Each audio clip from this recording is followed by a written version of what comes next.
Maharashtra today 24 news, सत्य परिस्थितीचा सविस्तर आढावा। रावेर लोकसभा अंतर्गत मंजूर रेल्वे प्रकल्पामुळे बाधित शेतकऱ्यांच्या समस्याबाबत केंद्रीय राज्यमंत्री श्रीमती रक्षाताई खडसे यांनी घेतली बैठक।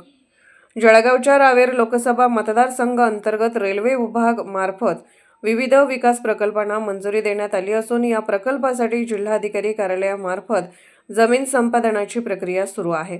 यामध्ये जामनेर पाचोरा बोदवड पर्यंतची वाढीव रेल्वे लाईन तसेच भुसावळ खंडवा तिसरी व चौथी रेल्वे लाईन यांचा समावेश आहे। या कामामुळे अनेक शेतकरी बाधित झाले असून त्यांना विविध अडचणींचा सामना करावा लागत आहे। या पार्श्वभूमीवर आज केंद्रीय राज्यमंत्री श्रीमती रक्षाताई खडसे यांनी वस्त्रोद्योग मंत्री श्री संजय सावकारे, जिल्हाधिकारी श्री रोहन घुगे तसेच रेल्वे विभागाचे अधिकारी यांच्या उपस्थितीत संबंधित प्रकल्पग्रस्त शेतकऱ्यांची बैठक घेतली।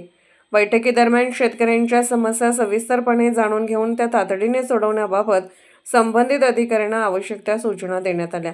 यावेळी विशेषतः बोदवड व भुसावळ तालुक्यातील तसेच वरणगाव परिसरातील रेल्वे रुळालगत असलेल्या शेतकऱ्यांसाठी आरओबी रेल्वे ओव्हरब्रिज व आरयूबी रेल्वे अंडरब्रिज उभारणी, शेतात जाण्यासाठी रस्त्याची सुविधा तसेच पावसाच्या पाण्याचा निचरा होण्यासाठी योग्य उपाययोजना करण्याबाबत स्पष्ट निर्देश देण्यात आले। महाराष्ट्र टुडे मराठीसाठी ब्युरो रिपोर्ट शाकीर शेख, मुक्ताईनगर।